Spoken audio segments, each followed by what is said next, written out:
Dan kita tahu bahwa SLE ini tidak sebesar diabetes ataupun hipertensi yang lebih dari 50% gitu.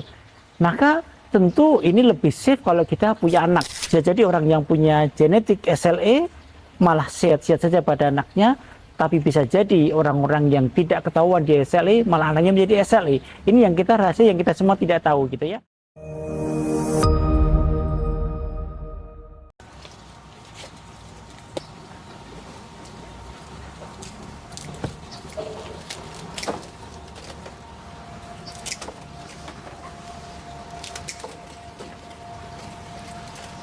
Misi dok, ganggu sebentar. Ini ada pasien tanya, pasiennya itu kena SLE, tapi mau punya anak jadi takut karena takutnya nanti menurun ke anaknya. Gimana dok? Ya kalau semua orang berpikiran seperti itu, tentu tidak akan ada orang yang berani punya anak gitu ya.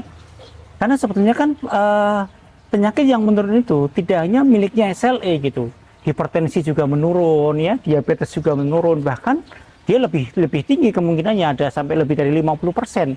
Sementara untuk pasien SLE ini paling hanya sekitar 20-25%.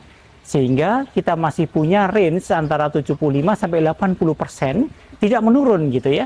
Jadi masih cukup aman sebetulnya gitu. Jadi jangan takut, tetaplah menikah, tetaplah punya anak ya.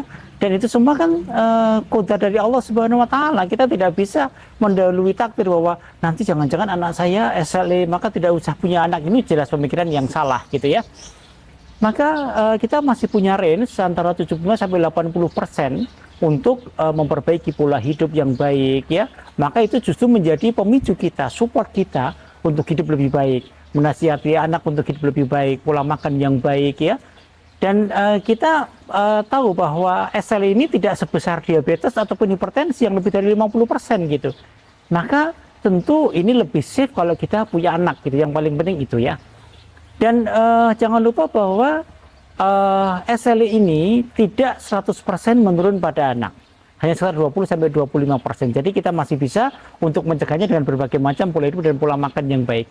Maka tetaplah berencana punya anak, tapi tetap harus konsultasikan dengan dokter pendampingnya agar dipersiapkan sedemikian rupa sehingga cukup aman ketika nanti hamil gitu ya. Diusahakan tidak mengkonsumsi obat-obat yang teratogenik yang akan berdampak buruk pada janin misalnya. Obatnya dipersiapkan dulu nih, diganti-ganti obatnya gitu ya. Kemudian dipastikan tidak sedang flare, sudah remisi, maka insya Allah akan aman gitu untuk punya anak. Jadi ikhtiar kita semaksimal mungkin dengan mempersiapkan kehamilan sebaik-baiknya.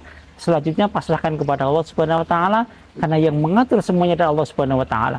Bisa jadi orang yang punya genetik SLE malah sehat-sehat saja pada anaknya, tapi bisa jadi orang-orang yang tidak ketahuan dia SLE malah anaknya menjadi SLE. Ini yang kita rahasia, yang kita semua tidak tahu gitu ya. Dan saya yakin panjenengan mungkin ataupun pasien yang lain, saya yakin ibunya juga belum tentu SLE juga kan, tapi tiba-tiba kenapa muncul SLE? Ini adalah rahasia dari Allah Subhanahu wa taala yang kita tidak boleh mendahulunya. Kita tetap berikhtiar semaksimal mungkin dan selanjutnya pasrahkan kepada Allah Subhanahu wa taala.